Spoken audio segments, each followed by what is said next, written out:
La seule solution que l'État va nous proposer, c'est d'euthanasier nos chats. Dans 3 mois, on ferme.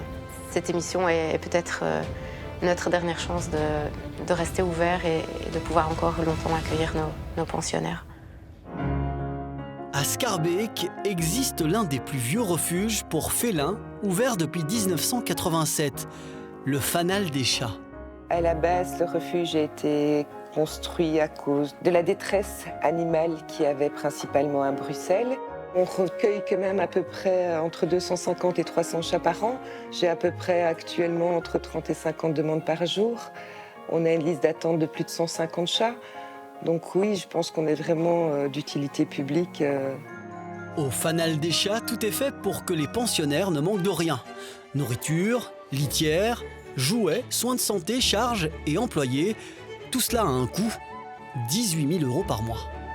On doit se débrouiller souvent par nous-mêmes. L'aide de l'État est actuellement de 8 000 € par an. Donc effectivement, c'est très très peu. Et les charges sont devenues exorbitantes pour tout le monde, mais malheureusement pour les refuges aussi. Et on ne peut pas expliquer aux chats qu'on va donner moins à manger, moins de médicaments, moins de chauffage. Dans cette ancienne maison de maître, les 4 étages ont entièrement été rénovés. Donc voilà, ici nous sommes dans une pièce de quarantaine qui est consacrée à des chats qui ont été saisis par le bien-être animal. Donc on a vraiment besoin de pièces vraiment séparées avec des sas pour éviter justement de contaminer les autres chats qui sont présents dans le refuge. Alors ici, on se trouve dans l'infirmerie. Donc on a 8 cages ici, comme vous voyez. Notre but, c'est les soigner et c'est qu'ils aient une belle vie, si c'est possible. Le combat est essentiel. Pourtant, malgré les dons et l'aide de l'État, aujourd'hui, la manne financière du refuge est presque vide. Muriel et Anna ont jusqu'à la mi-juillet pour le sauver.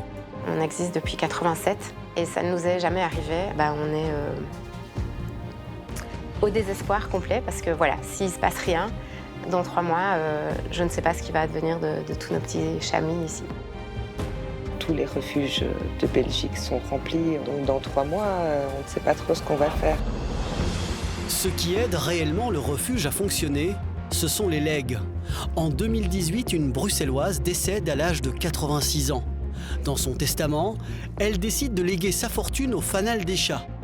Mais 6 ans plus tard, le refuge n'a toujours rien reçu. Il y avait quand même plus de 300 000 €.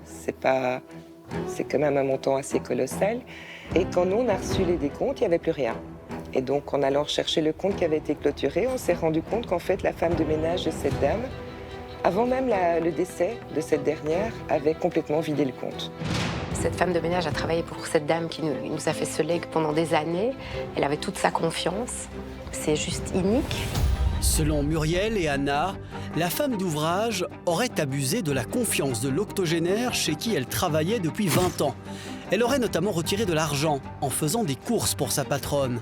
Un comportement cynique que dénonce également Patricia, une amie de la vieille dame.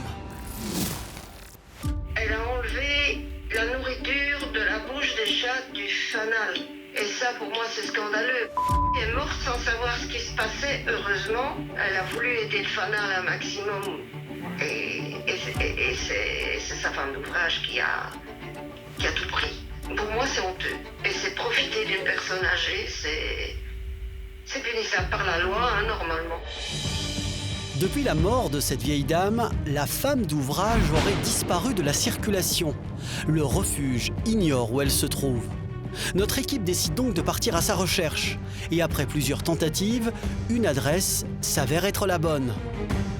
Surprise par la présence de notre journaliste, cette femme ne se démonte pas et affirme avoir reçu l'argent en toute légalité.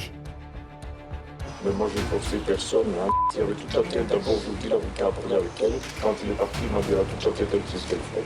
C'est moi qui allais tous les jours au hall, c'est moi qui lui apportais ses courses, c'est moi qui lavais son linge, enfin, c'est moi qui me suis occupé. Et là, à la fin, elle a changé d'avis, c'est comme ça que c'est arrivé. Ça vous fait quoi, vous, que les autres pensent que vous auriez volé Madame Vexin? Je m'en fous, ils pensent qu'ils veulent. Moi, je sais que je suis clair de conscience. Cette femme nous invite à rentrer chez elle pour nous montrer les documents en sa possession. L'argent est parti là où elle voulait qu'il parte, je ne vais pas forcer.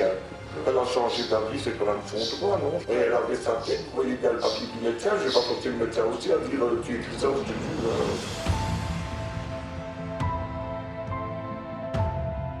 Muriel, Anna, merci de m'accueillir chez vous aujourd'hui, en tout cas dans le refuge. Cette ancienne femme de ménage affirme aujourd'hui que la vieille dame, après vous avoir écrit qu'elle vous donnerait son héritage, aurait changé d'avis et que finalement, c'est à elle qu'elle a légué son argent. Elle nous a d'ailleurs montré des documents. Qu'est-ce que vous en pensez? Il y a une incompatibilité totale entre les dires de cette dame et les faits, puisque notre donatrice avait fait un premier testament pour nous léguer sa maison en 2014. Début octobre, la maison est vendue et elle fait un testament 2 semaines après pour expliquer qu'elle nous lègue toujours ses biens. Et cette femme de ménage nous ferait croire qu'avant de refaire un deuxième testament, cette dame aurait vidé ses comptes à son profit et que cette dame n'aurait donc sciemment plus d'argent pour payer sa maison de repos et qu'elle nous aurait légué rien. C'est pas possible. Aujourd'hui, la vie du Fanal des Chats est clairement en danger. Qu'est-ce qu'on peut encore faire aujourd'hui? Moi, je pense que donc, la meilleure solution, c'est déjà qu'on trouve plus de donateurs que ce qu'on a. Et aussi, on a un gros problème vis-à-vis des banques. On essayerait bien de faire un crédit, puisqu'on a quand même de l'argent qui doit encore arriver. Mais ça devient très très compliqué en tant qu'ASBL de faire un crédit, étant donné que les dons ne sont pas considérés comme un chiffre d'affaires. Et donc du coup, pour les banques, nous ne sommes pas assez viables. Grâce à votre émission, on espère pouvoir appeler à la solidarité des personnes. Merci vraiment d'avoir témoigné et je ne peux qu'espérer que certains téléspectateurs soient sensibles à la cause évidemment du Fanal des Chats, de ces pensionnaires, afin qu'ils puissent persister. Merci beaucoup à toutes les deux. Merci beaucoup. Merci.